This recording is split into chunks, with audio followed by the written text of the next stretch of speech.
श्रोताओं नमस्कार। क्षेत्रीय समाचार एकांश के विशेष कार्यक्रम में मैं आपके साथ डिम्पल सानन।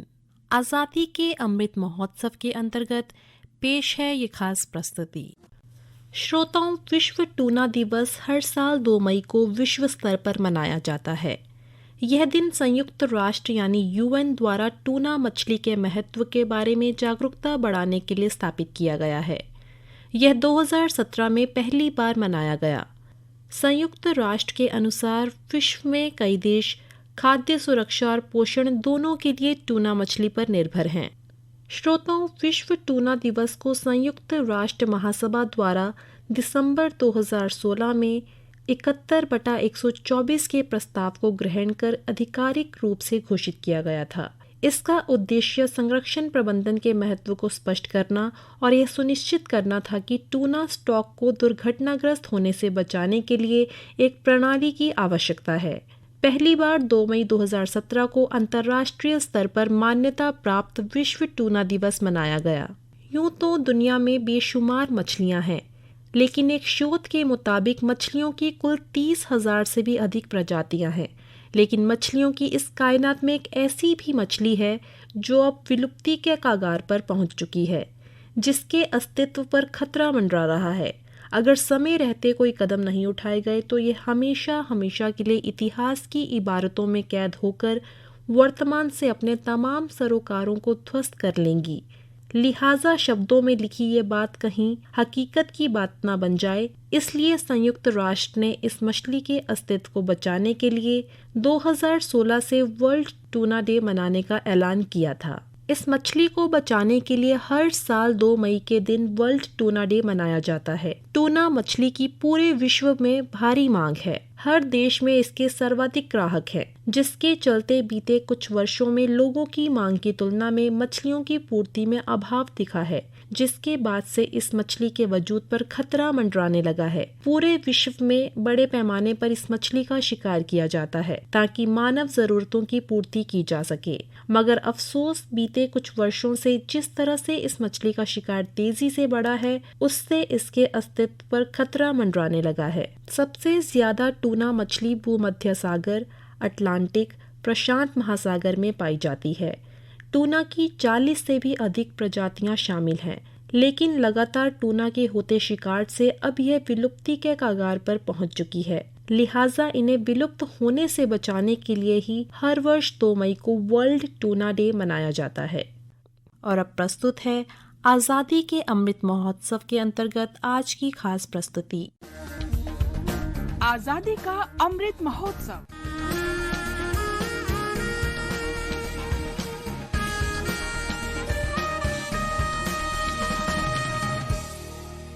आजादी का सफर, आकाशवाणी के साथ एक राष्ट्र का उदय। भारत का गौरवशाली स्वतंत्रता संग्राम आधुनिक विश्व के अब तक के सबसे बड़े संघर्षों में से एक है। आकाशवाणी समाचार आपके लिए हर रोज लेकर आता है इस संग्राम की एक झलक।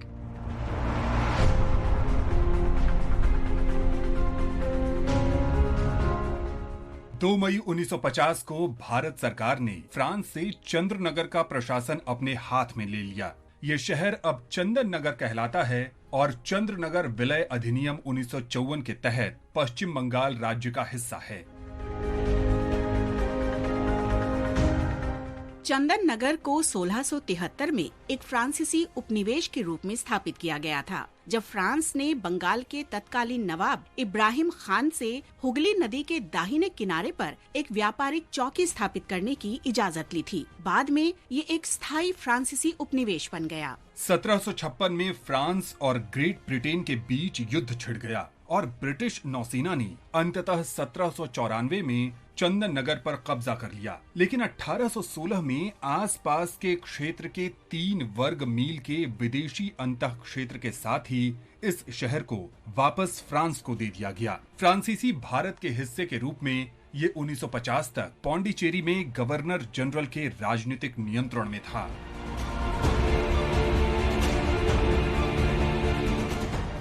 8 जून 1948 को फ्रांसीसी गणराज्य की सरकार ने भारत सरकार के साथ समझौता किया और घोषणा की कि उसका इरादा भारत में फ्रांसीसी प्रतिष्ठानों की आबादी को अपने भविष्य और स्थिति को घोषित करने का अधिकार देना है। चंदन नगर के नागरिकों ने 9 जून 1949 को भारत के साथ इसके विलय के पक्ष में मतदान किया। इस प्रकार 2 मई 1950 को भारत सरकार ने चंदन नगर के वास्तविक हस्तांतरण के माध्यम से प्रशासन को अपने हाथ में ले लिया।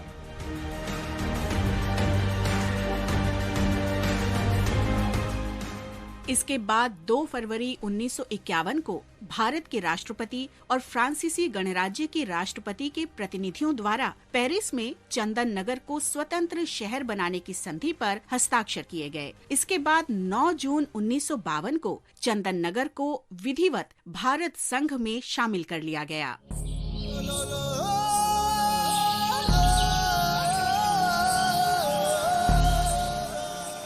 हम स्वतंत्रता सेनानी कद्रका मंगडा को याद करते हैं, जिनकी 2 मई 1945 को मृत्यु हो गई। ओडिशा में कोरापुट के निवासी कद्रका मंगडा ने महात्मा गांधी के राष्ट्रव्यापी आह्वान के जवाब में 1942 में भारत छोड़ो आंदोलन में भाग लिया। उन्हें ब्रिटिश पुलिस ने गिरफ्तार कर लिया और नवरंगपुर उपजेल में हिरासत में रखा गया।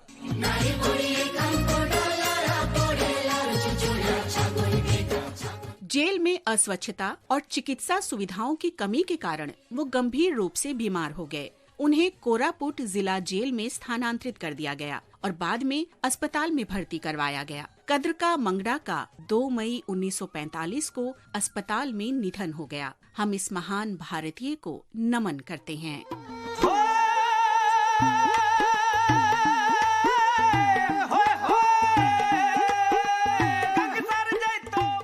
हम राष्ट्रवादी संता सिंह को भी याद करते हैं, जो 2 मई 1925 को शहीद हो गए थे। लाहौर के निवासी संता सिंह ने 1924-25 में 2 बार नाभा में जैतो गुरुद्वारा गंगसर तक शहीदी जत्थों में भाग लिया।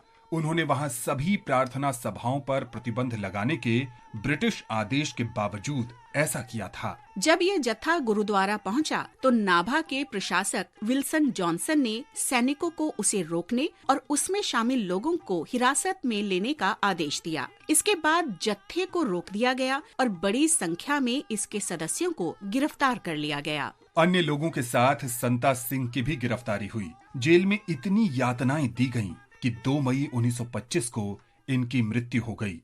हम इस महान शहीद को नमन करते हैं।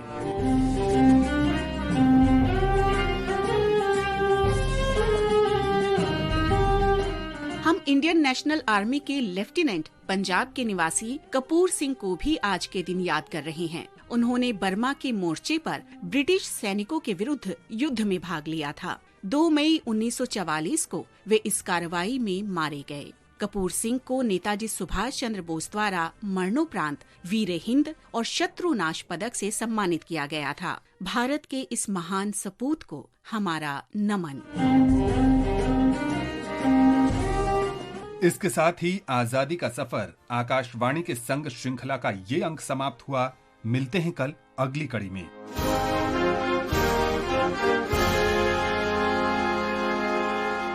श्रोताओं, अभी आप सुन रहे थे आजादी के अमृत महोत्सव के अंतर्गत आज की विशेष प्रस्तुति। आज के कार्यक्रम में फिलहाल इतना ही। मुझे दीजिए इजाजत। नमस्कार।